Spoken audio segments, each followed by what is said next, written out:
Hello नमस्कार दोस्तों, मैं हरवीर सिंह आप सभी का स्वागत करता हूं।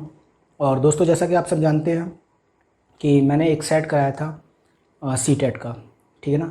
तो सी टेट के सेट में मैंने बताया था कि जो मैथ के 15 क्वेश्चंस हैं उनको हम कवर करेंगे, ठीक है ना। 15 क्वेश्चंस वाला पोर्शन, और जो पेडोलॉजी पार्ट्स है उसको हम अभी कवर नहीं करेंगे, ठीक है ना। उसको मैं आपको लास्ट में कवर कराऊँगा, जिससे कि जो एग्ज़ाम टाइम आए तो आपको पेडोलॉजी याद रहे, ठीक है ना। क्योंकि पेडोलॉजी कुछ नहीं होता है, पेडोलॉजी यही होता है कि एक अगर कोई भी क्वेश्चन दिया है तो मैंने जैसे इसमें एक दो क्वेश्चन लिया है पेडोलॉजी का, तो वो आएगा तो उसको डिस्कस करेंगे, ठीक है ना। तो जैसे क्वेश्चंस डिस्कस करेंगे, और क्वेश्चन डिस्कस करने से पहले दोस्तों, अगर आप चैनल पर फर्स्ट टाइम विजिट करें तो चैनल को सब्सक्राइब कर लें, साथ में बेल आइकन पर भी क्लिक कर लें, जिससे कि जो भी नया वीडियो अपलोड किया जाए उसकी जानकारी आप तक पहुँचती रहे। तो दोस्तों, इसी के साथ देखेंगे फर्स्ट क्वेश्चन। जैसे स्क्रीन पर दिया हुआ है कि 2/3 + 4/5 इज, ठीक है ना। क्वेश्चन क्या दिया है हमें कहा है कि 2/3 + 5/4 इज, ठीक है ना। इसका हमसे क्या, सॉरी 4/5 क्या पूछा है, 4/5 इसका हमसे पूछा है सम। भाई प्लस दिया है, सीधे सीधे भिन्न, ठीक है ना। तो अगर आपको ये नहीं आता है इस तरह का, तो मैंने ये सिंप्लीफिकेशन, ठीक है ना, याद रखेंगे, सिंप्लीफिकेशन की एक वीडियो कराई है, ठीक है ना। तो उसमें मैंने ये बेसिक फंडे ही बताए हैं, ठीक है ना। सिंप्लीफिकेशन का पार्ट 1 देखेंगे तो मैंने वहाँ पे लिखा है भिन्नों का योग और जोड़, मतलब जोड़ और घटाना, ठीक है ना। तो जो फर्स्ट पार्ट है सिंप्लीफिकेशन का, आप उस वीडियो को जरूर देख लें, क्योंकि उसमें मैंने इन्हीं सारी चीज़ों के बारे में डिटेल से बताया है, ठीक है ना। तो चलो देखते हैं। इसका आप सम पूछा है, क्या करेंगे, इन दोनों का एलसीएम ले लो। तो भाई 3 और 5 का एलसीएम लो। 3 और 5 का एलसीएम कितना आ जाएगा, अगर 3 और 5 का एलसीएम लोगे तो कितना आ जाएगा, 15। 3 पंजे 15, 5 दूनी 10, प्लस 5 तिया 3 चौक 12, ये कितना आ जाएगा 22/15, ठीक है ना। अब हमारा आंसर क्या आ गया, 22/15। ऑप्शन देखेंगे, ऑप्शन में कहीं नहीं है, ठीक है ना। वहाँ पे क्या दिया है, मिक्स्ड फ्रैक्शन, तो इसको मिक्स्ड में चेंज कर लो। 15 से भाग लगाओ, 15 एकन 15, ठीक है ना। कितना बचा, यहाँ बचा 7, तो 7/15। आंसर क्या आ जाएगा, एक सही 7/15। तो आप जैसे देख रहे हैं, एक सही 7/15, ऑप्शन 3, ठीक है ना। ऑप्शन 3 क्या हो जाएगा हमारा, करेक्ट होगा, ठीक है ना। ऑप्शन 3 क्या हो जाएगा, करेक्ट हो जाएगा। चलो नेक्स्ट क्वेश्चन देखते हैं। जैसे नेक्स्ट क्वेश्चन दिया हुआ है, ये पेडोलॉजी का क्वेश्चन है, इस तरह से पेडोलॉजी में क्वेश्चन पूछे जाते हैं, ठीक है ना। और एक तरह से इसे पेडोलॉजी बोल सकते हैं, या फिर इसे डेफिनेशन बेस बोल सकते हैं, ठीक है ना। जैसे यहाँ पे दिया हुआ है क्वेश्चन, आप देख रहे हैं, जैसे लिखा हुआ है, दिए गए आकारों के लिए निम्नलिखित में से कौन सा कथन ठीक नहीं है, ठीक है ना। So for the given shapes which one of the following statement is not correct, ठीक है ना।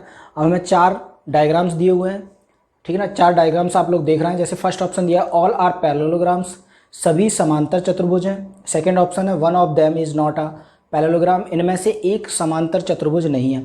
तो देखो एक ऑप्शन तो हम यहाँ से आंसर बिल्कुल करेक्ट कर सकते हैं, ठीक है ना। फर्स्ट क्या दिया है कि सभी समांतर चतुर्भुज हैं, और समांतर चतुर्भुज क्या कहता है, समांतर चतुर्भुज कहता है कि जिसकी चारों भुजाएं पैरेलल हो, ठीक है ना। समांतर चतुर्भुज क्या कहता है, पैरेललोग्राम्स। पैरेललोग्राम्स का मतलब क्या है कि जिसकी अपोजिट साइड्स क्या हों, पैरेलल हों, ठीक है ना। जिसकी अपोजिट साइड्स क्या हों, पैरेलल हों, वो पैरेललोग्राम हो जाएगा। और यहाँ पे हम देख रहे हैं कि जितने भी डायग्राम्स दिए हैं इनकी सब अपोजिट साइड्स क्या दिखाई दे रही है, हमें पैरेलल दिखाई दे रही है एक दूसरे के, ठीक है ना। तो इसका मतलब है कि अगर फर्स्ट ऑप्शन सही है तो सेकंड ऑप्शन गलत, तो आंसर सेकंड ऑप्शन हो जाएगा। अगर सेकंड सही है तो इसका मतलब फर्स्ट आंसर हो जाएगा। आगे देखते हैं, इनमें से 2 समचतुर्भुज हैं, और नीचे दिया है इनमें से 2 आयत हैं, ठीक है ना। अब समचतुर्भुज का मतलब क्या होता है, जैसे इंग्लिश में देखेंगे आप रोम्बस, ठीक है ना। तो जैसे हम देख रहे हैं डायग्राम फर्स्ट एंड फोर्थ को, डायग्राम फर्स्ट क्या दिया है हमें, कुछ ऐसे दिया है, डायग्राम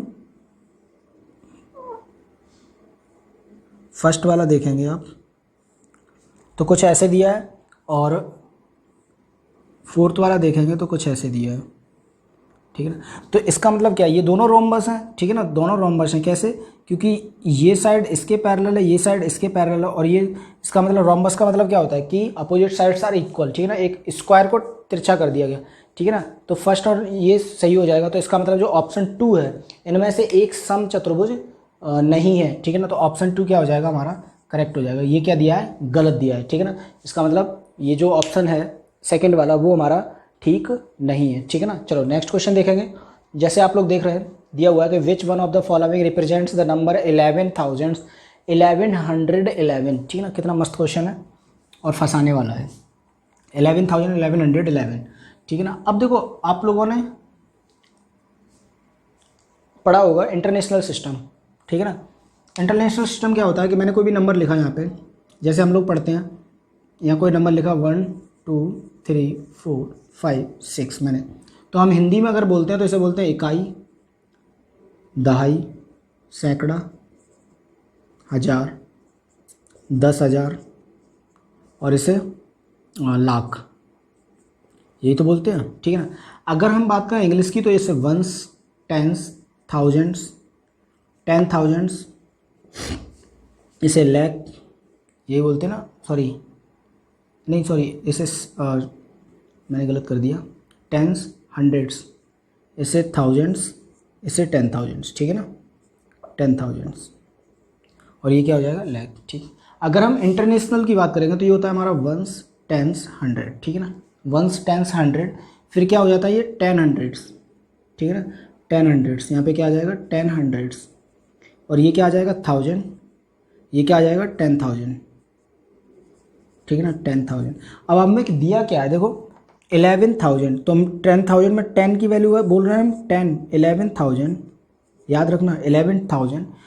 अब यहाँ पे 10 का मतलब क्या है भैया 2, 10 का मतलब क्या है 2 डिजिट, भाई 2 डिजिट वाली तो 10 में वैल्यू आती है वंस टेंस, ठीक है ना। तो यहाँ पे क्या आ जाएगा 1100, ठीक है ना, ये 100 वाली वैल्यू कवर हो गई।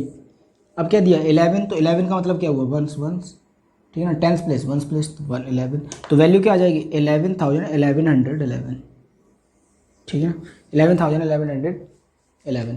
तो ऑप्शन दिया हुआ है हमारा थर्ड वाला, ऑप्शन थर्ड, ठीक है ना, वो क्या हो जाएगा करेक्ट हो जाएगा। जो 11,000 उसको लिखेंगे वो ऐसे कुछ लिखेंगे 11,000 1111, ये क्या हो जाएगा हमारा करेक्ट हो जाएगा, क्योंकि इसको जो लिखा है इन्होंने किस सिस्टम में लिखा है इंटरनेशनल, ठीक है ना, इंटरनेशनल सिस्टम, ठीक है ना, याद रखेंगे इसको लिखा है इंटरनेशनल सिस्टम में, तो ये आना चाहिए आपको इंटरनेशनल सिस्टम होता क्या है, ठीक है ना। चलो नेक्स्ट क्वेश्चन देखेंगे। नेक्स्ट क्वेश्चन दिया हुआ है कि बिंदु ए और बी नीचे दिए गए नंबर रेखा पर संख्याओं को प्रतिनिधित्व करते हैं, ठीक है ना। So the point A and B represents the number on the number lines as shown below, ठीक है ना। एक नंबर लाइन दी हुई है और नंबर लाइंस पर कुछ नंबर लिखे हुए हैं और हमें दिया है कि ए और बी कुछ रिप्रेजेंट कर रहे हैं, तो हमें नंबर बताना है, ठीक है ना। जैसे आप लोग देख रहे हैं हमसे पूछा है कि the distance between the point A and B, A और बी के बीच की दूरी बताइए, ठीक है ना। तो मैं यहाँ पे देखो पॉइंट लिख देता हूँ, एक ऐसे नंबर लाइन बनी हुई है, ठीक है ना, कुछ ऐसे बना लो, ये बनी हुई है, ठीक है। और हमें क्या दिया है देखो फर्स्ट पॉइंट दिया है यहाँ पे 25,000, आगे 2 डॉट लगे हुए हैं बीच में ऐसे करके, फिर ए दिया है, ठीक है ना। ये डॉट लगाना बिल्कुल मत भूलना, ठीक है ना। आगे 3 डॉट दिए हैं 1 2 3, फिर यहाँ पे कुछ वैल्यू दिए 39,000, ठीक है ना। आगे क्या दिया है देखो 6 डॉट दिए बीच में, फिर वैल्यू दी है 1 2 3 4 5 6, फिर वैल्यू दी है बी, ठीक है ना। और आगे क्या दिया 3 डॉट फिर 61,000, 3 डॉट फिर 61,000। अब इसकी वैल्यू बतानी है, ए और बी के बीच की वैल्यू बतानी है। तो एक बात बताओ मुझे, इन दोनों के बीच की वैल्यू क्या है 1 2 3 4 5 6, 6 डॉट्स की वैल्यू, जो डॉट्स दिए है ना मैं ऐसे लिख दे रहा हूँ, ठीक है ना। 6 डॉट्स की वैल्यू क्या है 39,000 माइनस 2500, भाई इन दोनों का डिफरेंस, तो ये कितना आ जाएगा 14,000, ठीक है ना। तो एक की डॉट्स की वैल्यू क्या आ जाएगी देखो 6 डॉट्स की वैल्यू ये, भाई हमने 1 2 3 4 5 6 7, ठीक है ना। ये 6 डॉट दिए लेकिन 7 वैल्यू होगी, टोटल कितनी हो जाएंगी 7 डॉट्स। डॉट्स तो हमारे 6 हैं, ठीक है ना, डॉट 6 हैं। ऐसे देखो देखो कुछ वैल्यू हमारे ऐसी दी है, ये ए था 1 2 1 2 3, ये 3 डॉट्स थे ना उसके बीच में। हाँ तो देखो अगर मैं बात करूँ 1 dot 2 dot 3 dot 4 dot 5 dot 6 dot, ठीक है ना। अगर मैं इनके बीच की बात करूँ तो एक पार्ट ये हो गया, देखो मैं रेड पेन से शो कर रहा हूँ, ठीक है ना, समझने की कोशिश करना। एक पार्ट तो ये हो गया, एक पार्ट ये हो गया, एक पार्ट ये हो गया 3, ये एक 4, ठीक है ना। और ये कि ये 5, ये 6 और ये कि ये 7। तो इसका मतलब क्या हुआ, 7 पार्ट की वैल्यू, 7 पार्ट की वैल्यू कितनी होगी 14,000। समझ आ रहा ना। तो एक पार्ट की वैल्यू कितनी होगी, एक पार्ट की 2000। भाई 7 से डिवाइड कर दो 14,000 को, तो 2000। अब बस क्या करना है, ए और बीच के पार्ट जो पॉइंट दिए ना, पॉइंट काउंट कर लो, ठीक है ना। तो ये दिया था हमारा, कितने कितने पार्ट दिए देखो, 1 2 3 4 5 6 7 8 9 10 11, ठीक है ना। कितने दिए हैं 11 पॉइंट, तो 11 दूनी 22, तो वैल्यू क्या हो जाएगी 22,000, ठीक है ना। वैल्यू क्या हो जाएगी 22,000। जैसे आप देख रहे हैं यहाँ पे ऑप्शन 4 क्या हो जाएगा, करेक्ट हो जाएगा। ऑप्शन 4 क्या होगा हमारा, करेक्ट हो जाएगा, ठीक है ना। 22,000 क्या हो जाएगा, इसका करेक्ट आंसर हो जाएगा। चलो नेक्स्ट क्वेश्चन देखेंगे। जैसे नेक्स्ट दिया हुआ है 3 सही 1/4 किलोग्राम चीनी से 1/16 किलोग्राम चीनी के कितने पैकेट बनाए जा सकते हैं, ठीक है ना। 3 सही 1/4 किलोग्राम चीनी में से 1/16 किलोग्राम चीनी के कितने पैकेट बनाए जा सकते हैं। बना दो भाई, डिवाइड कर दो। मैंने कहा कि मेरे पास 10 पेन है, एक बच्चे को अगर मैं एक पेन देता हूँ तो कितने बच्चों को बांट सकता हूँ, 10 बच्चों को। कैसे, 1 से मैंने डिवाइड कर दिया 10 को। या फिर मैंने ऐसे कह दिया कि 100 रुपये में 10 पेन आते हैं, 100 रुपये में 10 पेन आते हैं, तो एक पेन कितने का आता है, तो 10 से डिवाइड कर दो 100 को, ठीक है ना। तो 10 से डिवाइड कर दो 100 को। तो बस सेम क्वेश्चन इसमें दिया है कि 3 सही 1/4 किलोग्राम चीनी है, हमने कितने का पैकेट बनाया है 1/16 किलोग्राम का। तो इससे क्या करें, एक पैकेट में इतना, तो दूसरे पैकेट में फिर भी तो इतना आएगा, तो इसको डिवाइड कर लो। तो इसमें टोटल नंबर ऑफ पैकेट निकल आएंगे, ठीक है ना। डिवाइड करोगे 4 एकम 4 और 4 3 12 और 1 13/4। अब डिवाइड का साइन हटाओगे तो क्या आ जाएगा, ये रेसिप्रोकल 16/1, 16/1। 4 से कट करोगे 4 बार, 13 चौक 52। तो कितने पैकेट बन जाएंगे टोटल 52। कितने पैकेट्स 52, ठीक है ना। तो 52 पैकेट बन जाएंगे। मतलब ऑप्शन ए क्या होगा हमारा, करेक्ट हो जाएगा। ऑप्शन ए क्या हो जाएगा, करेक्ट हो जाएगा, ठीक है ना। नेक्स्ट क्वेश्चन देखेंगे। जैसे लिखा हुआ है हरीश ने 18:40 या 18:40 पर अपनी यात्रा शुरू करता है और 22:20 बजे समाप्त की। यात्रा पूरी करने में लिया गया समय, भैया 18:40 का समय दिया है। देखो 18:40 से चला, ठीक है ना, और 22:20 पर पहुंच गया, तो 22:20 पर पहुंचा, माइनस कर दो, ठीक है ना। 22:20 पर पहुंचा, तो देखो आपको माइनस क्या करना है, ये 18 दिया, इसको मैं डायरेक्ट 19 कर दे रहा हूँ, ठीक है ना। कितना कर दे रहा हूँ 19। इधर 20 मिनट बढ़ाए मैंने, तो यहाँ से 20 मिनट ख़त्म कर दो, ठीक है ना। इधर क्या किया मैंने, इधर 20 मिनट मतलब अपने 20 मिनट दे दिए ना। तो अगर चाहो, अब यहाँ पे 20 थे तो मैंने इधर वाले 20 मिनट इधर लगा दिए, तो ये कितना हो जाएगा 40। सब्ट्रैक्ट कर दो 40 मिनट, तो यही आ जाएंगे, ठीक है ना। अब इसमें से 22 में से 19 घटाओ, तो 22 में से 19 घटाओगे तो 3 घंटे 40 मिनट। तो वो कितना चला 3 घंटे 40 मिनट। तो ऑप्शन दिया है ए हमारा करेक्ट हो जाएगा, ठीक है ना। फर्स्ट ऑप्शन क्या हो जाएगा, करेक्ट हो जाएगा। नेक्स्ट क्वेश्चन देखेंगे। नेक्स्ट क्वेश्चन दिया हुआ है कि 200 ml और 300 ml माप वाले बर्तनों का उपयोग कर 2000 ml आयतन की एक बाल्टी भरनी है, ठीक है ना। 200 ml और 300 ml के बर्तनों द्वारा क्रमशः बाल्टी भरने के लिए बर्तनों के निम्नलिखित संयोजन में से कौन सा सही नहीं है, ठीक है ना।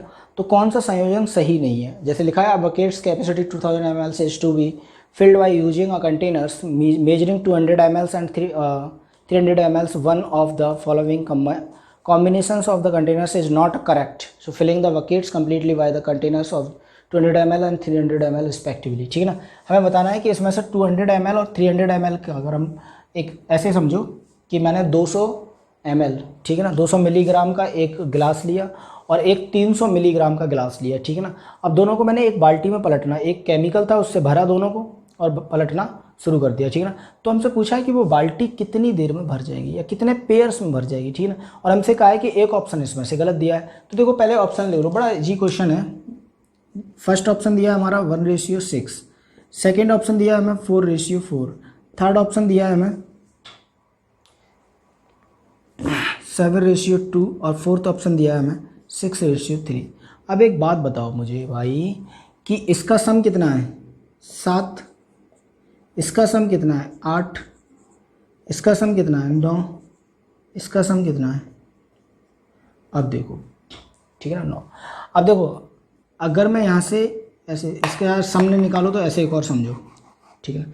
ऐसे समझो, मैंने अगर एक गिलास 200 ml डाला, तो इसका मतलब 6 गिलास 300 ml डालूंगा मैं, ठीक है ना। तो 200 ये और 300, 3 छिक 18, अगर 6 गिलास 300 ml के डाले तो 3 छिक 1800 ml ये हो गया, तो 200 प्लस 1800 तो कितना हो जाएगा, ये 2000 ml हो गया। मतलब यहाँ से कंप्लीट हो रहा है, ठीक है ना। सेकंड देखो, यहाँ से डालेंगे 4, तो 4 का मतलब 200 से मल्टीप्लाई करो तो कितना हो गया 800, वो सॉरी 2 चौक 800, हाँ 800, और 4 से 300 का डालोगे तो कितना हो जाएगा 1200, ऐड करोगे 2000, मतलब यहाँ से भी क्लियर, ठीक है ना। थर्ड ऑप्शन देखो, 7 दूनी 1400 और 3 दूनी 600, मतलब कि यहाँ से भी क्लियर, ठीक है ना, क्योंकि ये 2000 हो जाएगा। अब बचा कितना 6 और 3, और 6 से डालोगे 1200, 3 से डालोगे तो 900, ऐड करोगे तो 2100। भाई 2100 लीटर तो था ही नहीं हमारे पास, तो 2000 लीटर था ना, ये 2000 ml था ना, तो इसका ऑप्शन क्या हो जाएगा डी। तो ऑप्शन डी हमारा फॉलो नहीं कर रहा है, इसका मतलब यही क्या होगा हमारा करेक्ट आंसर होगा, ठीक है ना। यही पेयर हमारा सही नहीं है, ठीक है ना। चलो नेक्स्ट क्वेश्चन देखेंगे। जैसे लिखा है निम्नलिखित में से 7.1 इंटू 3.85 अपॉन 9.09 का सबसे अच्छा अनुमान कौन सा है, ठीक है ना। सबसे अच्छा अनुमान पूछा है, अनुमान का मतलब समझ रहे हो, अप्रॉक्स वैल्यू पूछी है हमसे, ठीक है ना। अप्रॉक्सीमेशन में हमसे क्या पूछा है, वैल्यू पूछी है। जैसे फर्स्ट दिया हुआ है 7.1 इंटू 3.85, 7.1 इंटू 3.85 अपॉन 9.09, ठीक है। देखो डेसिमल से डेसिमल हटा दो, 2 अंक बाद 2 अंक बाद खत्म, तो कितना आ जाएगा 7.1 गुणा 385 अपॉन 9.09, सॉरी दशमलव तो हटा चुके, ठीक है ना। अब इसको सॉल्व करो तो कितना कर सकते हैं भाई, इसको डिवाइड कर सकते हैं, कितना हो जाएगा ये 13 5 8 दूनी 16, नहीं होगा, 3 से नहीं कटेगा, ठीक है ना। किससे कट कर सकते हैं, 71 से ये कट जाएगा, 71 1 71, कितनी बार जाएगा 19 बचेगा, 199 नहीं कटेगा, किससे कट जाएगा ये, अप्रॉक्स वैल्यू पूछी है, अप्रॉक्सीमेशन पूछा है, कोई बात नहीं अप्रॉक्सीमेशन ले लो, दशमलव भी मत हटाओ तब भी आ जाएगा, ठीक है। अप्रॉक्सीमेशन ले लो, इसका देखो 7.1 है, इसका अप्रॉक्स वैल्यू नियरेस्ट वैल्यू निकालेंगे तो 7, मैंने कहा कि आपके पास 7 रुपये 10 पैसे हैं, ऐसे समझो 7 रुपये 10 पैसे हैं और किसी के पास 8 रुपये हैं, तो वो कभी 8 रुपये तो देगा नहीं आपको, ठीक है ना। आपको चाहे 10 पैसे देने पड़ जाएं लेकिन वो 8 रुपये नहीं देगा आपको, ठीक है ना। तो आप इसकी वैल्यू पूरी अप्रॉक्स ले लो। अब देखो अप्रॉक्स वैल्यू लेते कैसे हैं, जैसे अगर 7.1 है, 7.2 है, 7.3 है, 7.4 है, 7.4 तक देखो, तो अगर ये वैल्यू दी है हमारी तो हमेशा इनकी नियरेस्ट वैल्यू ली जाएगी, वो 7 ली जाएगी, ठीक है। और 7.5 या 7.5 से अपर बड़ी आ जाए तब वैल्यू हमेशा 7 से अगली लेते हैं, फिर क्या लेंगे हम 8 लेंगे, ठीक है। फिर वैल्यू क्या लेंगे 8। तो अब सिंपल सी बात है भाई, यहाँ पे देखो 7.1 है तो 7 हो जाएगा इंटू, यहाँ देखो 3.85, तो ये वैल्यू 4 के पास है ज़्यादा या 3 के पास है, तो भाई आप कहोगे 4 के ज़्यादा पास है तो 4 ले लो अपॉन ये 9.09, मतलब ये तो 9.1 से भी हल्की छोटी है, तो इसका मतलब यहाँ से 9, तो यही आंसर हो जाएगा हमारा। अप्रॉक्सीमेशन क्या हो जाएगा 7 इंटू 4 इंटू अपॉन 9, तो ऑप्शन बी क्या हो जाएगा हमारा, या ऑप्शन 2 क्या हो जाएगा हमारा करेक्ट हो जाएगा, ठीक है ना। चलो नेक्स्ट क्वेश्चन देखेंगे। जैसे नेक्स्ट क्वेश्चन दिया है, ये अच्छा क्वेश्चन है। यदि ग्रिड में एक छोटा वर्ग 4 वर्ग इकाइयों का है तो ग्रिड का बनाया गया आयत का परिमाप ज्ञात कीजिए। आयत का परिमाप पूछा है, ठीक है ना। तो आयत बना लो पहले, सिर्फ आयत बनाने की ज़रूरत है, पूरा ग्रिड बनाने की कोई ज़रूरत नहीं है, ठीक है ना। और वो भी मैं समझाने के लिए बता रहा हूँ, आपको बनाने की वो भी ज़रूरत नहीं है। देखो कुछ ऐसे करके हमें आयत दिया है, ठीक है ना, उसमें कुछ ग्रिड बनाए गए हैं, ठीक है ना। ये ग्रिड दिए हुए 4 दिए, और देखो हमें क्या कहा है कि एक वर्ग का जो ये वर्ग बना है एक, ठीक है ना, मैं इसको ब्लू पेन से दिखा दे रहा हूँ, ये जो वर्ग बना है ये वाला, ठीक है, एक वर्ग बना है, इसका जो एरिया दिया है वो 4 दिया है, ठीक है ना, 4 स्क्वायर सेंटीमीटर। इंग्लिश में देखो आप तो लिखा हुआ है कि 4 स्क्वायर यूनिट, ठीक है ना, 4 स्क्वायर यूनिट। तो देखो अगर हम वर्ग के स्क्वायर की बात करते हैं, वर्ग की भुजा, अगर वर्ग की भुजा या साइड ऑफ स्क्वायर की बात करते हैं, ठीक है ना, साइड ऑफ स्क्वायर, तो ये होती है हमारी भुजा स्क्वायर। क्या होती है भुजा स्क्वायर, ठीक है ना, सॉरी वर्ग की भुजा होती है हमारी रूट एरिया, एरिया का अंडर रूट। अब एरिया कितना है, 4 का रूट, 4 का रूट निकालोगे तो भुजा कितनी आ जाएगी, 2 यूनिट, ठीक है ना। अब देखो एक भुजा की लंबाई कितनी है, ये 2, तो ये कितनी हो जाएगी 2, भाई सब बराबर के हैं तो ये भी 2 और ये भी 2, तो जब ये टोटल कितनी हो जाएगी, 2 और 2 4 और 2 6 और 2 8, तो ये भी पूरी 8 होगी। और ये कितनी होगी, 2 और 2 4, ये कितनी होगी 2 और 2 4। अब हमें क्या निकालना है, आयत, क्योंकि ये तो पूरा आयत बना है, तो आयत का परिमाप क्या होता है, परिमाप क्या होता है, परिमाप क्या होता है, सम ऑफ ऑल साइड। ऐसे कर लो या फिर ऐसे कर लो, 2 इंटू एल प्लस बी, और 2 कितना है एल, एल कितना है, एल लंबाई 8 प्लस ब्रेथ, ब्रेथ चौड़ाई 4, ठीक है ना। कितना आ जाएगा, 8 4 12 दूनी 24, 24 इकाई, ठीक है ना। ऐसे नहीं करना चाहता, ऐसे कर लो, 8 और 4 12, तो 8 12 8 20 और 4 24, ठीक है ना। तो कितना आ जाएगा 24 इकाई, मतलब कि ऑप्शन 3 क्या हो जाएगा हमारा, करेक्ट हो जाएगा। ऑप्शन 3 क्या होगा हमारा, करेक्ट होगा। नेक्स्ट क्वेश्चन देखेंगे, जैसे लिखा हुआ है कि एक बच्चे ने 5 विषयों में से प्रत्येक में 75 अंक प्राप्त किए, तो बच्चे द्वारा प्राप्त अंकों की माध्यिका ज्ञात कीजिए। भाई 5 विषय थी, पाँचों में ही उसने 75 अंक लिए, तो माध्यिका क्या होगी 75, ठीक है ना। माध्यिका का मतलब क्या होता है, एवरेज, और एवरेज निकालोगे तो 75 ही आएगा। भाई हर विषय में उसने क्या किया, 5 सब्जेक्ट थी उसके पास, हर सब्जेक्ट में 75 अंक लेके आया, तो एवरेज निकालोगे तो 5 से 5 कट जाएगा, कितना आ जाएगा 75, ठीक है ना। तो ऑप्शन क्या हो जाएगा हमारा, जैसे दिया है फर्स्ट ऑप्शन, यही करेक्ट हो जाएगा, ठीक है ना। नेक्स्ट क्वेश्चन देखो, दिया हुआ है कि यदि निम्नांकित पाई चार्ट में लाल भाग 40 है तो सफ़ेद भाग क्या होगा, ठीक है ना। लाल भाग दिया है 40, देखो लाल भाग, मैं लाल पेंसिल से ही लिख दे रहा हूँ, ठीक है ना। लाल भाग दिया है 40, तो लाल भाग की लंबाई क्या है, 1/2 की वैल्यू कितनी है 40, एक की वैल्यू कितनी हो जाएगी 40 गुणा 2, भाई क्रॉस मल्टीप्लाई कर दो, तो इसका इससे तो कितना आ जाएगा, 1 बराबर 40 दूनी 80, ठीक है। एक की वैल्यू कितनी आ गई 80, और हमसे क्या पूछा है सफ़ेद, और सफ़ेद कितना दिया है 1/8, तो भाई एक की वैल्यू 80, तो 1/8 की, तो 1/8 का गुणा कर दो, तो 8 से कट करोगे 10, तो वैल्यू क्या आ जाएगी 10, ठीक है ना। तो सफ़ेद भाग का पार्ट क्या होगा 10, ऑप्शन 2 क्या हो जाएगा हमारा, करेक्ट हो जाएगा, ठीक है ना। चलो नेक्स्ट क्वेश्चन देख रहा है कि निम्नलिखित ठोस आकार का निरीक्षण कीजिए, ठोस आकार का निरीक्षण कीजिए, और निम्न में से कौन सा दिए गए ठोस की ऊपरी सतह का दृश्य है। ऊपरी सतह का, देखो बहुत थोड़ा सा क्वेश्चन में वैसे कुछ नहीं है, ठीक है ना, लेकिन समझने के लिए थोड़ा मैं समझा दे रहा हूँ। जैसे ऊपर की मैं साइड बनाने की कोशिश करूँगा, ठीक है ना। वैसे अगर मैंने ये 3 मार्कर लिए, समझना, सिर्फ कोशिश करना समझने, मैंने एक मार्कर ऐसे ऊपर उठा दिया, एक मार्कर मैंने थोड़ा नीचे कर दिया, ऐसे करके लगा दिए, ठीक है ना। ये मैंने कुछ ऐसे करके मार्कर लगाए। अब आप घर में प्रैक्टिकल भी कर सकते हो इसका, अगर करना चाहो तो। कुछ मैंने ऐसे क्या किया, देखो ये सबसे ऊंचा, ये थोड़ा नीचा, ये उससे नीचा। अब मैं अगर ऊपर से पोर्शन का देखूं तो मुझे तो तीनों ही पोर्शन दिखाई देंगे ना, ठीक है ना। आप फोटो खींच के देखना इसका, तो आपको तीनों पोर्शन प्लेन दिखाई देंगे। तो आपको पोर्शन काउंट करनी है कि ऊपर हो कितने सकते हैं, तो कितने पोर्शन हो सकते हैं 4, तो 4 पोर्शन देख लो ऊपर के कौन से होंगे, फर्स्ट ऑप्शन में दिए हैं, ठीक है ना। तो फर्स्ट ऑप्शन हमारा क्या हो जाएगा, करेक्ट हो जाएगा, ठीक है ना। चलो नेक्स्ट क्वेश्चन देखेंगे, जैसे लिखा हुआ है निम्नलिखित में से किसकी लागत अधिक है, तो लागत की बात करिए और किसकी अधिक है, ठीक है ना। तो किसकी अधिक है, जैसे यहाँ पे दिया है फर्स्ट 250 रुपये प्रत्येक पैकेट वाले 200 पैकेट, ठीक है ना। अब एक पैकेट की कीमत है 250 रुपये, और पैकेट कितने हैं टोटल 200, तो भाई लागत कितनी हो जाएगी, अगर लागत की बात करेंगे तो 200 गुणा 250, यही तो होगी लागत। और अगला क्या कहा है हमसे कि 250 रुपये वाले प्रत्येक वस्तु के 20 दर्जन, तो एक वस्तु की कीमत कितनी है 250, और वस्तु कितनी है 20 दर्जन। दर्जन का मतलब समझते हो ना, दर्जन की जगह लिख सकता हूँ 20 गुणा 12, भाई एक दर्जन में 12, तो 12।